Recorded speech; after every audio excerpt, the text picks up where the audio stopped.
मेरे नाम पदम सिंह नावर है, घोड़ाखुर में रहते हैं। पंचायत हमारे जाम बुजुर्ग है। पोस्ट में महू तहसील, जिला इंदौर, मध्य प्रदेश।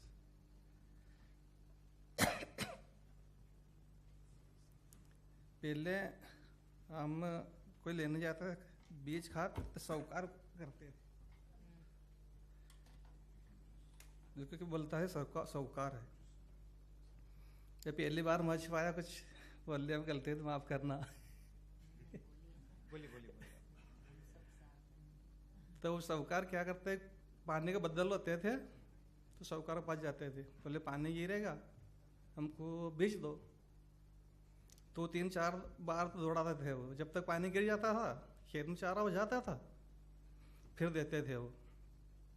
फिर इसमें बोता था तो चारा तो बड़ा जाता था, अनाज हमारा छोटा रह जाता था। वो बड़ी मुश्किल दिन खोद को निकालते थे, फिर भी कम पाकते थे। फिर इसका लिया, फिर खाद खबार चीते थे, फिर साहूकार में जाओ तो साहूकार भी देते थे तो 10 रुपये सैकड़े के पैसे वापस लेते थे। दवाई हर देता था 10 रुपये सैकड़े के लेते। फिर वो आते थे तो ट्रैक्टर को गाड़ी भर को तो सब जो निकलता वो ले जाते, बोले पैसे में जाता ब्याज में इतना बना, तो पाछा ऐसे कैसे रह जाते हम गरीब लोग थे। तो जब से सेवा के माध्यम से हमको पैसे मिले तो पहले हमने ये सोचा कि पहले अपन तब बीज रखो लाखों, जिसके बाद बीज रख लिया, जिसके बाद आप हमने बोले कि अपन दवाई खाद भी रख लो, वही रख लिया। तब 2022 का पहले हमने बो दिया, अच्छी साफ सफाई कर, अच्छी मेहनत करी फसल, तो बीज भी हमारा कर दिया, अनाज जो था भाई था हमारा पास रहा, साहूकार जाना बंद कर दिया।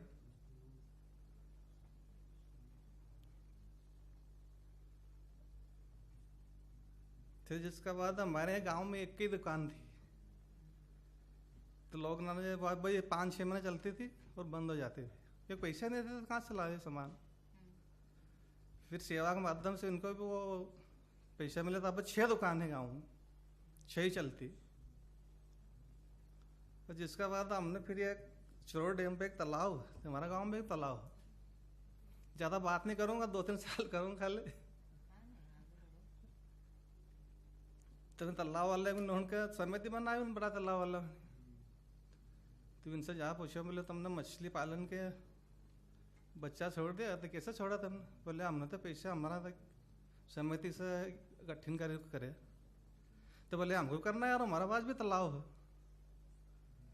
फिर हमने भी 10-12 जना को बैठाई, बोले कि अपन पैसा तहीं आ रहे हैं, खा जाएंगे, अपन एक व्यक्ति 2-2 हज़ार रुपये करें, 2-2 हज़ार रुपये कर को इकट्ठा करे हमने। फिर इनसे राय लेके उनका साथ ले गए, फिर बच्चा लाए। बच्चा फिर तालाब में छोड़ा, तो 1 रुपये का बच्चा लाया तो वो 10 रुपये का बच्चा बैठा, तो हमारा फायदा हुआ इसमें। 50,000 रुपये हमने बैंक में जमा कर दिया और 40,000 रुपये पकड़ने वाला को दे दिया, 50 तो बचे। जिसके बाद एक भाई को वो ऑपरेशन का मौका आया, तो हमारा पास 50,000 पड़ा था, तो ना डॉक्टर ने मांगा 20,000 रुपये। ऐसा करो कि भाई की जान जा रही, अपने इसमें निकाल को 20,000 इसको दे दो, पर सुधर जाएगा।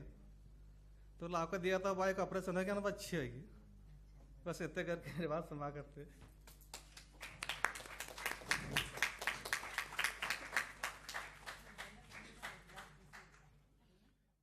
I think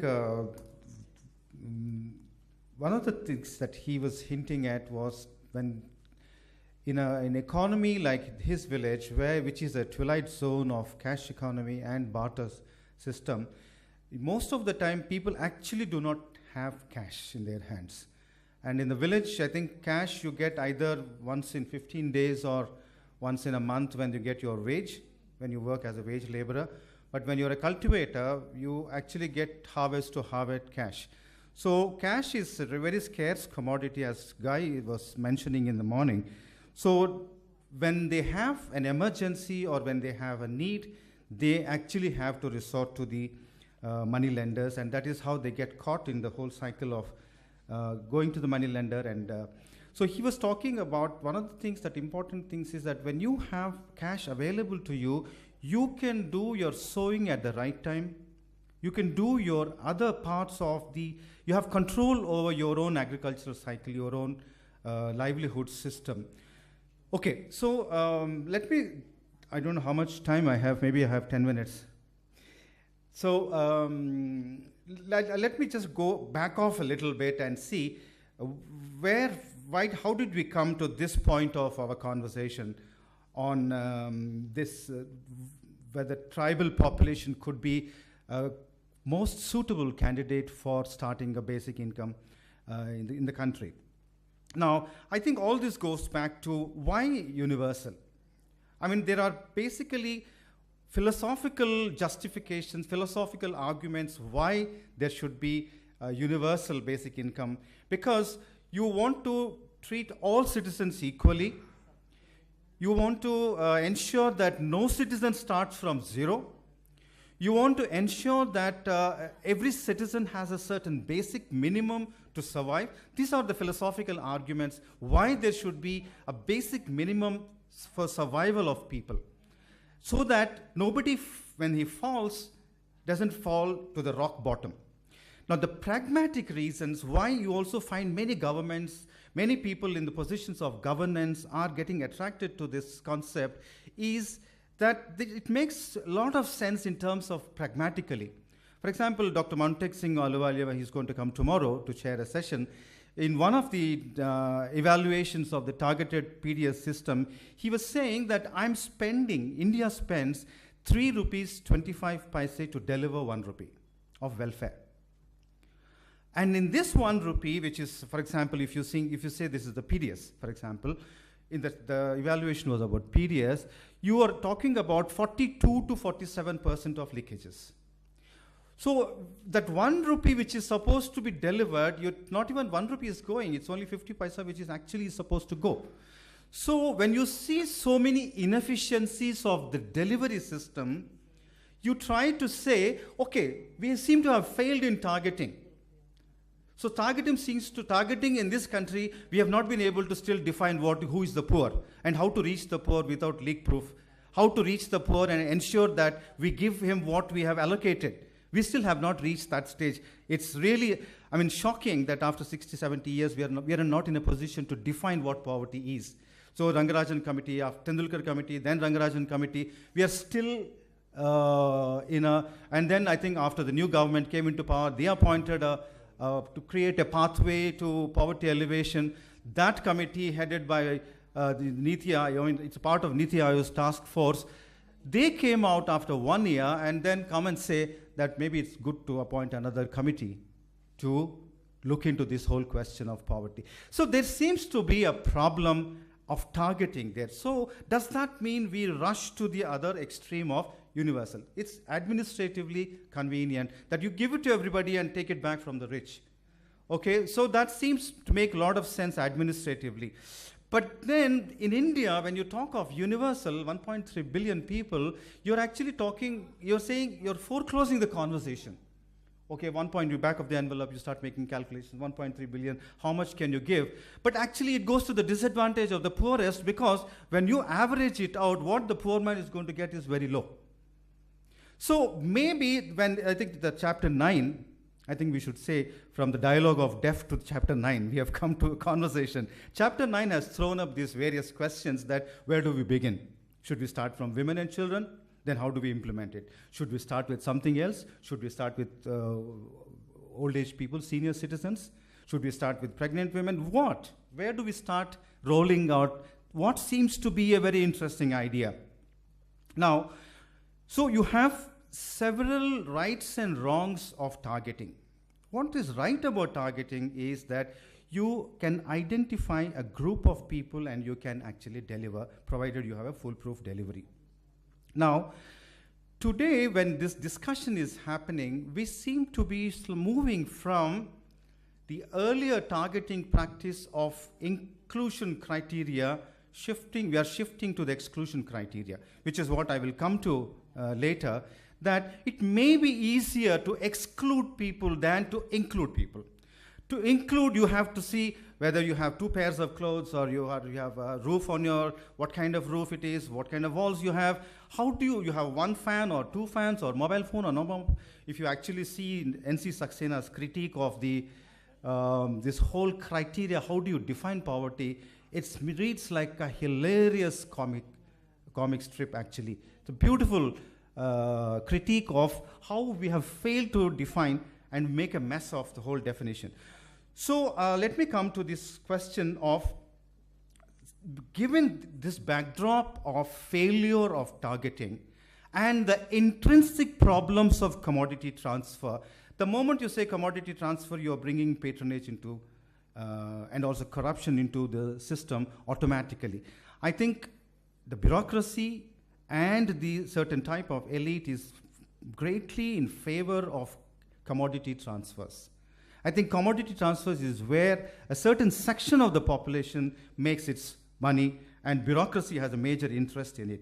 Now, the question is, how do we, now, I want to make a case that tribal population in this country is probably the most suitable, where you are likely to make least mistakes, least number of errors, where you can apply not the inclusion criteria but the exclusion criteria, which is easier to administer. I'm going to make a case. If you take the population, you can see where it is concentrated. The greenish ones are the states where you have more than 40% of the population, and the light green are Madhya Pradesh and Orissa and Chhattisgarh are where Jharkhand is where you have the second level of density of population or tribal population.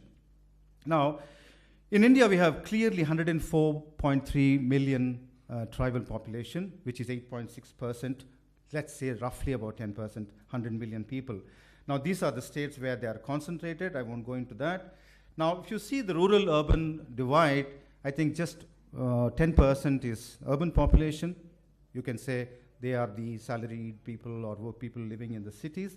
90% are in the rural areas. Now, here you see within tribal population, there is another administrative category called particularly vulnerable tribal groups. Earlier, they had a politically incorrect label for them called primitive tribals, but now they have changed just the language, but the situation remains the same. So this population is about 2.8 million, which is straight away the ultra poor. You have no doubt about that.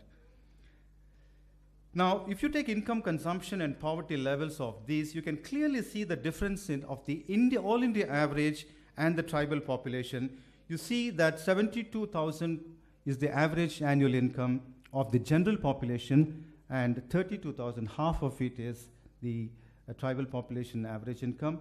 And you see consumption, it's even less than 50%.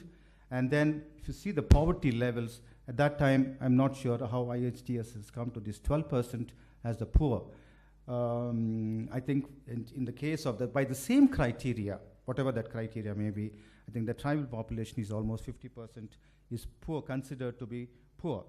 If you look at over time, their occupational mobility, you don't find much of occupational mobility. You find most of them in cultivators, agricultural laborers. I think all of you know that you don't have exclusive cultivators and exclusive wage laborers. People shift between these two. So if you take those two categories put together, you have wage laborers and very small subsistence farmers as the bulk of the tribal population. And if you go by the sources of income, you see the salaried, that's also 50% of the general population, and 15% of the tribal population actually gets some kind of salary, monthly salary. And agricultural wages, if you say 30% depend on agricultural wages, non-farm 22%. In every possible way, you can see that they are outnumbering and much more rural and poor. Now, so why I'm saying that it can be a very good starting point to think where you can make it universal, 100 million people, universal basic income, and then find ways and means of excluding probably people who are government employed, people who whatever. It's easier to remove people from that benefit. Now, as I said earlier, that one is that they are definitely the poorest. I think all of you who have visited the tribal belt, you know that they are definitely the poorest of the poor, the ultra poor, and the target of Vivek Joshi and Rahul Nainwal, they are looking for precisely that kind of population where there is no ambiguity whether we should give medicine or we should give right to health, we should give food or we should give right to food, which is Rahul's very interesting line that he has. Now, you have several advantages with these groups, which we have found in our tribal study, that when you have a homogeneous community, what Guy was pointing out in the morning, of the multiplier effect within the community of the economic aspect of that society. Now, since most of them live on hilly areas and the grazing lands are not a problem, and they have a experience of rearing livestock, I think you can see in this particular our village itself how people immediately, it comes to their mind as a knee-jerk reaction. When they have little money, they go and buy a goat, so that becomes a productive asset. A land which you are not cultivating, you start cultivating, is an asset which is non-performing asset, suddenly becomes a productive asset. So that is the shift in their livelihood practice that happens. So I would very strongly favor this. Do I have 2 more minutes, sir? 1 minute. 1 minute, just say 1 minute. Okay, I think these are the 5 points that we have, which Guy referred to in the morning when presentation, that these are the 5 major effects that we can abstract from the particulars of our case study of one village. That first, money goes to the physical well-being, that food and health, which Renana Ben also pointed out. Then the assets and employment issues are affected. For example, non-performing assets become performing assets or productive assets, and you move away from harsher forms of employment to less harsher forms of employment. For example, working in a brick kiln for 15 hours to maybe working on a potato farm for 8 hours. Then psychological effects in terms of time horizon. Once you know that you get them every month, your mind operates in a very different way. Then social solidarity effects, which he pointed out that the money that they generated from the fish cooperative, they did not immediately share among the 13 people. They put it in a bank and they said, okay, let's use this money for emergencies for the family. So that kind of a social solidarity effect also you find. And the last is what the guy pointed out in the morning, that the monetary value of a basic income and the emancipatory value. The emancipatory value or the transformative value of a basic income is several times more than the monetary value. So what we gave was at the end of the day 300 rupees per month. But in a group, in a family of 10 people, you have 3,000 rupees already. So I close there, and I think tribal population is a very good starting point, could be a starting point for basic income. Thank you so much.